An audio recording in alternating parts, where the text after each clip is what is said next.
இந்த ஃபோனை யாரெல்லாம் பார்த்துருக்கீங்க, யாரெல்லாம் யூஸ் பண்ணியிருக்கீங்க, கமெண்ட் பண்ணுங்கள் ஃப்ரெண்ட்ஸ்.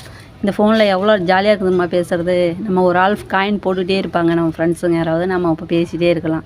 அந்த 60 செகண்டுக்குள்ளே என்ன பேசி முடிக்க முடியுமோ அதை தான் பேச முடியும். அடுத்து காயின் இல்லாமல் காயின் போய் வாங்குறதுக்கு திட்டு வாங்குவோம். இதெல்லாம் ஒரு நினைவுகள். இந்த ஃபோனை பார்த்திங்கன்னா இது அதை விட பெரிய மெமரிஸ். இது வந்து ஒரு வாரம் ஆனாலும் சார்ஜ் போகவே போகாது. இது மூலமாக நமக்கு எந்த ஒரு ப்ராப்ளமுமே கிடையாது, உடையவும் முடியாது. கீழே போட்டால் எத்தனை டைம் போட்டாலும் உடையாது.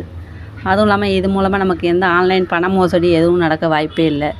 இந்த ஸ்மார்ட் ஃபோன் மாதிரி எந்த ஒரு செக்ஷுவல் கண்டென்ட் அந்த மாதிரி எதுவும் நம்மளால் பார்க்கவும் முடியாது. குழந்தைங்க எடுத்து யூஸ் பண்ணாலும் நம்ம பயம் இல்லாமல் கொடுக்கலாம். ஆனால் இப்போ உள்ள ஸ்மார்ட் ஃபோனால் எவ்வளோ விபரீதம் வருதுங்களா.